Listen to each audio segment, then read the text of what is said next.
Monsieur le ministre de l'Intérieur, vous qui vous êtes visiblement trompé de ministère puisque vous ne parlez que de l'extérieur et surtout de l'Algérie, dont pourtant le taux d'exécution des OQTF est le même que le Maroc, la Tunisie ou le Mali, témoignant que vous ne vous agitez pas pour les Français mais pour vos propres intérêts. Avec vos ripostes graduées, vos menaces de démission, vous nous jouez tous les jours une nouvelle partition qui ne vous mène qu'à des défaites. Car pour exister, vous copiez les méthodes des fascistes outre-Atlantique, mais vous n'êtes pas Trump, monsieur, juste un joueur de trompette. Oui, il faut parler de sang sale. Nous avons tous appelé à sa libération, mais l'escalade des tensions lui nuit gravement et la vérité, c'est que Retailleau est en train de le sacrifier pour gagner son congrès.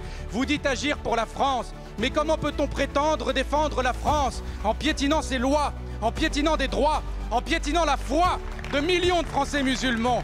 Pourquoi M. Retailleau et son gouvernement s'acharnent-ils à vouloir couper le fil de cette histoire délicate tissée entre nos deux peuples, qui ont tant d'enfants en partage? Ces mêmes enfants qui n'ont pas à tourner la page de la colonisation, mais qui ont un besoin de vérité, car les crises s'enchaînent à cause de ces non-dits et de toute cette histoire qu'on a voulu laisser enfouie.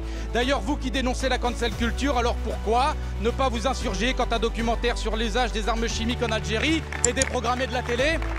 Monsieur le Premier ministre, votre gouvernement n'est pas à la hauteur de notre histoire commune, pas à la hauteur de ces Algériens qui ont fait couler leur sang à Monte Cassino ou dans le débarquement de Provence, pas à la hauteur de nos anciens qui ont mêlé leur sueur dans les mines et les usines de toute la France.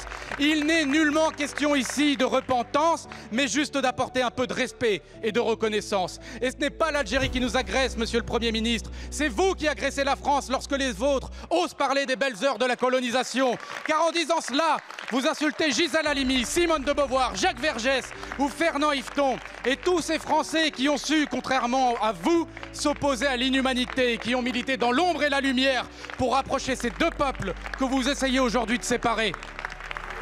Je vous remercie.